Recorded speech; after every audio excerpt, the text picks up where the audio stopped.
مقرر ہوئے اور گزشتہ کو 4-5 برس سے جو ہے وہ اسی ذمہ داری اور اسی عہدے پہ تھے۔ اس سے پہلے J P Morgan global corporate bank جو ہے ایشیا کا، اس کے سی او بھی رہ چکے ہیں۔ اس کے علاوہ A B N Amro bank, R B S میں بھی وہ اعلیٰ انتظامی عہدوں پر متمکن رہے ہیں، اور کہا جاتا ہے کہ وہ واحد پاکستانی ہیں کہ جن کے پاس جو ہے ڈی ایس جے اور گلوبل سی او کونسل کی رکنیت ہے۔ اب یہ کتنی بڑی بات ہے، جو اکانومی کو سمجھنے والے ہیں دوست احباب وہی بتا سکتے ہیں۔ اسی طرح وہ تعلیم کی اگر ان کی بات کی جائے تو بی ایس اور ایم بی اے انہوں نے جو ہے وہ امریکہ سے کیا ہے۔ شاندار بینکنگ کیریئر کے حامل ہیں، میں پہلے بتا چکا ہوں، اور وہ ٹاپ 5 بینکنگ سی اوز جو سب سے زیادہ تنخواہ لے رہے تھے ان میں سے ایک جو ہیں وہ محمد اورنگزیب صاحب ہیں، جو ماہانہ 3 کروڑ روپے تنخواہ لے رہے تھے۔ اور اگر ان کی ہم بات کریں کہ جی کہاں سے ان کا تعلق ہے اور کوئی رشتہ داریاں تعلقات کی اگر ہم بات کریں تو فیصل آباد کا جو علاقہ ہے کمالیہ، وہاں سے بلانگ کرتے ہیں اورنگزیب صاحب، اور وہاں کا جو رمدے خاندان ہے اس کے یہ چشم و چراغ ہیں۔ سابق اٹارنی جنرل فاروق رمدے کے بیٹے، سابق جج جناب خلیل الرحمان رمدے صاحب جو لاہور ہائی کورٹ میں بھی رہے، سپریم کورٹ میں بھی رہے، ان کے یہ بھتیجے اور داماد بھی ہیں۔ اور اس کے علاوہ سابق وفاقی وزیر اور رکن قومی اسمبلی چودھری اسد الرحمان جو ہیں یہ ان کے بھی بھتیجے ہیں۔ اچھا، یہ جو امپریشن دیا جا رہا ہے کہ جی دوہری شہریت کے حامل یہ تھے یا ہیں، تو جناب تصیف فرما لیں یہ دوہری شہریت کے حامل نہیں ہیں، یہ پاکستانی سرے سے تھے نہیں، ان کے پاس پاکستانی شہریت جو ہے وہ تھی ہی نہیں، ان کے پاس نیدرلینڈ کی شہریت ہے، اور بعض ملک جو ہیں وہ آپ کو اندازہ ہوگا کہ وہ دوہری شہریت جو ہے وہ الاؤ ہی نہیں کرتے، اس کی اجازت ہی نہیں دیتے۔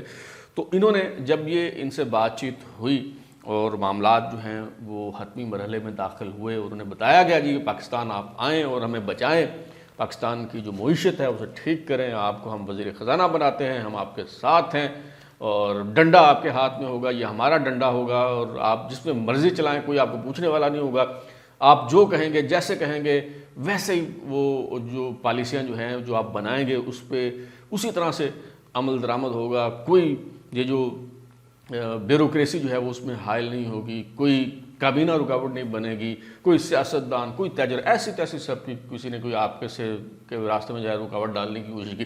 تو یہ جب معاملات ان سے جو ہے وہ فائنل ہوئے تو اس کے بعد انہوں نے نیدرلینڈ کی جو شہریت ہے وہ ترک کرنے کا جو پروسیجر ہے وہ انہوں نے اڈاپٹ کیا، اور انہیں اس کے بعد سب سے پہلا کام جو ہے وہ یہ کیا گیا کہ ان کے پاس ظاہر پاکستان کا شناختی کارڈ نہیں تھا، پاکستان کی شہریت ان کے پاس نہیں تھی، تو سب سے پہلے منظوری دی گئی جناب اورنگزیب صاحب وزیر خزانہ جو بنانے کا جنہیں اصولی طور پہ فیصلہ ہو چکا تھا، انہیں پاکستان کی شہریت دی گئی، پاکستان کا شناختی کارڈ دیا گیا، اور پھر انہیں ان کی تقریب حلف برداری ہوئی، انہوں نے وفاقی وزیر کے طور پہ جو ہے وہ حلف اٹھایا۔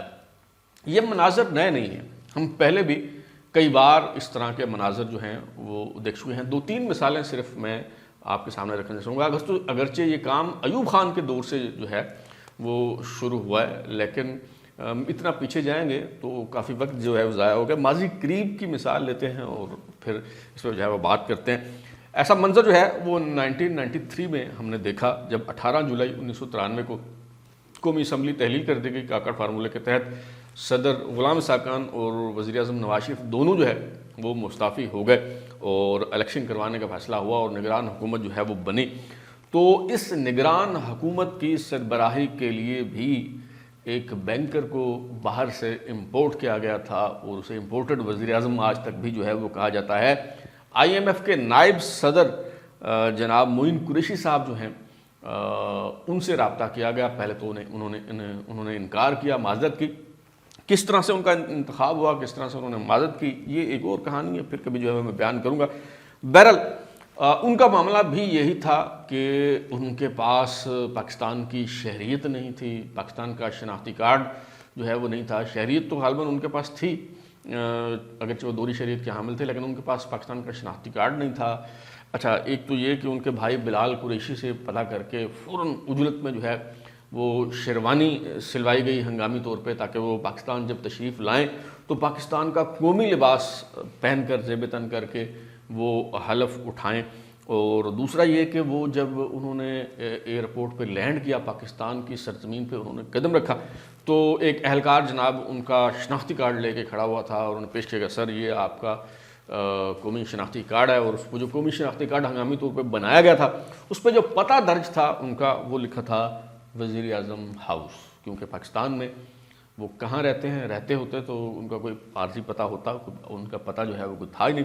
تو بہرحال وہ وزیر اعظم بن گئے، اور تب بھی یہی خواب دکھایا گیا کہ وہ بڑے ماہر ہیں اور وہ آ کے 3 مہینے کے اندر اندر پاکستان کی جو معیشت ہے اسے ٹھیک کر دیں گے، پالیسی متعین کر دیں گے، ایک راہ جو ہے اس کا تعین ہو جائے گا، اور اس کے بعد پاکستان صحیح ڈگر پہ صحیح سمت میں جو ہے وہ چل پڑے گا. کیا ہوا؟ کچھ بھی نہیں ہوا. اچھا، اس کے بعد آپ دیکھیں کہ جنرل پرویز مشرف کے دور میں کیا ہوا کہ شوکت عزیز صاحب، وہ بھی بینکر تھے، اور انہیں پاکستان لایا گیا اور بتایا کہ جی بڑے قابل ہیں، بڑے انہوں نے یہ ادارہ چلایا، وہ ادارہ چلایا. ونس اگین ان کا انتخاب جنرل پرویز مشرف نے کس طرح کیا، یہ ترازو پہ جو وزیر اعظم سیریز ہے اس میں میں بتا چکا ہوں، میرے چینل ترازو پہ جا کے آپ دیکھ سکتے ہیں. تو شوکت عزیز کو پہلے پاکستان لایا گیا جنرل پرویز مشرف کے دور میں، وزیر خزانہ بنایا گیا اور بتایا گیا کہ وہ ملک کی تقدیر بدل دیں گے، وہ بڑے باصلاحیت ہیں. پھر کہا گیا کہ جی کچھ رکاوٹیں پیدا ہو رہی ہیں، کچھ پالیسی میٹرز ہیں جس کی وجہ سے وہ صحیح طرح سے اپنے ویژن کو مٹیریلائز نہیں کر پا رہے، اور اس پہ ان کی پالیسی، ان کی سوچ جو ہے اس پہ صحیح سے عمل درآمد نہیں ہو رہا. تو یوں کرتے ہیں جناب، انہیں وزیر اعظم بنا دیتے ہیں.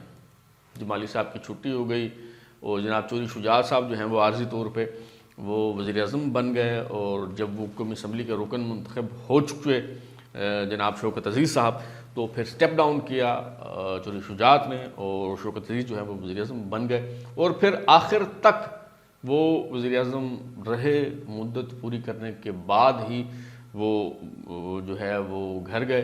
اور پاکستان کی اکانومی جو ہے وہ وہیں کی وہیں کھڑی رہی. آپ کے سامنے اگر کوئی تبدیلی آئی ہوتی تو ہمیں جو ہے وہ دکھائی دیتی. ہاں البتہ یہ ہے کہ شوکت عزیز صاحب پاکستان میں تب تک رہے جب تک وہ وزیر اعظم تھے.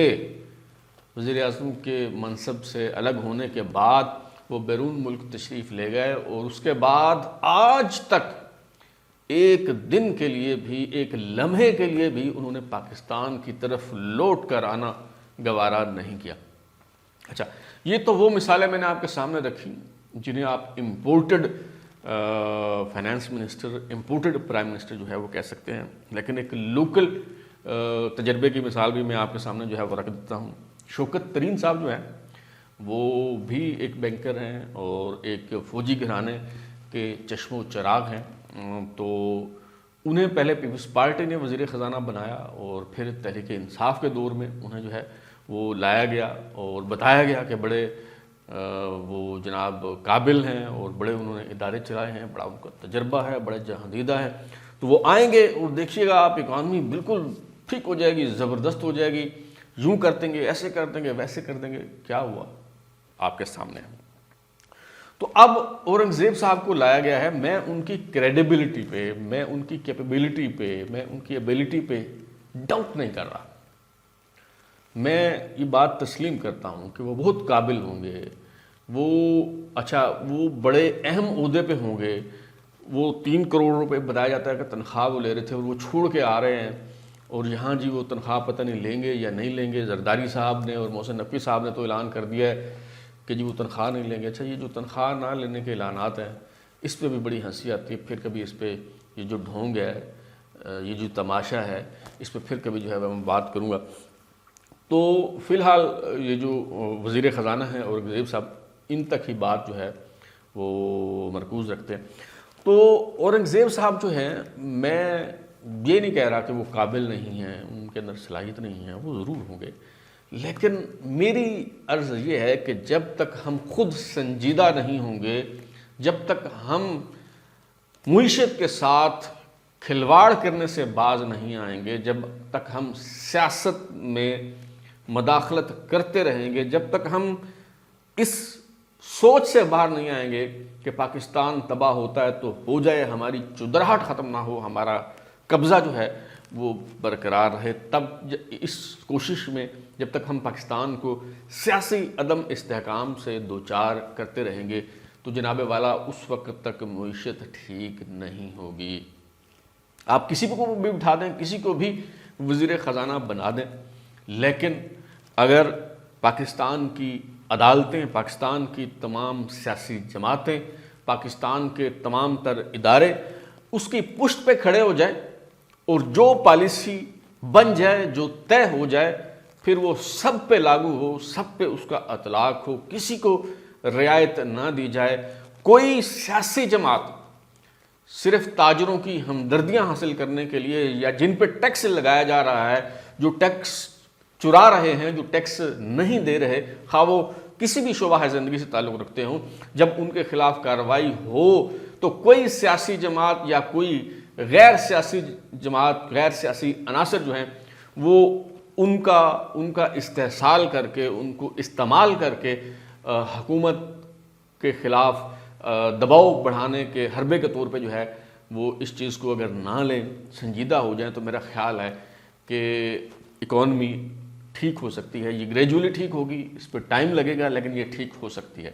لیکن اگر آپ سمجھتے ہیں کہ ہم سنجیدہ نہ ہوں, ہمارے رویے اور ہمارے مزاج میں, ہمارے طرز عمل میں کسی قسم کی تبدیلی نہ آئے اور صرف باہر سے کوئی قابل بندہ لا کے ہم اسے بٹھا دیں اور وزیر خزانہ بنا دیں, تو جناب یہ تو ہو سکتا ہے کہ وہ اپنی صلاحیت کے بل بوتے پہ کوئی بارگن کر لے, کوئی ڈیل کر لے, IMF کا پیکیج لانے میں کامیاب ہو جائے, لیکن اکانومی ٹھیک نہیں ہوگی.